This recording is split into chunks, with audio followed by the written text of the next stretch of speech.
L'économie de l'Afrique subsaharienne devrait atteindre une croissance de 2,8% en 2021 avant d'accélérer à 3,3% en 2022. C'est ce qu'a annoncé la Banque mondiale dans un récent rapport sur les perspectives économiques mondiales.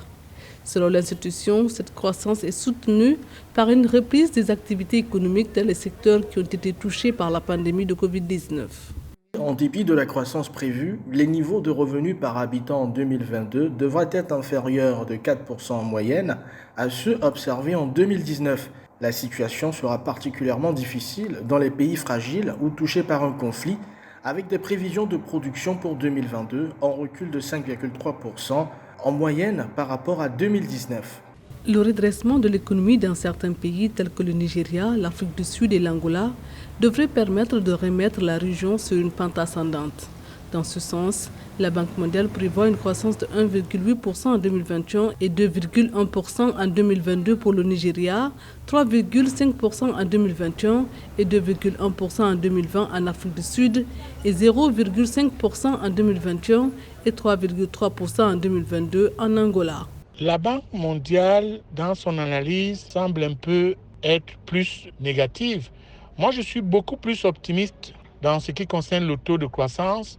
Je le vois entre 3,1 et 3,2, le taux de croissance en Afrique subsaharienne, parce que plusieurs signaux de détresse sont passés au vert. Mais pour sécuriser cette croissance, il y a 3 conditions à remplir et une condition transversale. La première, c'est que il faut relancer la production agricole locale. Ensuite, il faut une relance de la consommation des ménages et des entreprises à travers l'augmentation des échanges intra-africains. Et de façon transversale, il faut regarder beaucoup plus l'aspect de sécuriser la santé des acteurs productifs. Et enfin, il faut que l'Afrique sécurise et attire davantage des investissements directs étrangers, beaucoup plus dans le secteur agricole et pastoral. Rappelons que de son côté, le FMI table sur une croissance à 3,4% pour la région cette année. Malgré ce chiffre supérieur à celui de la Banque mondiale, l'institution indique que la croissance économique de l'Afrique subsaharienne sera la plus lente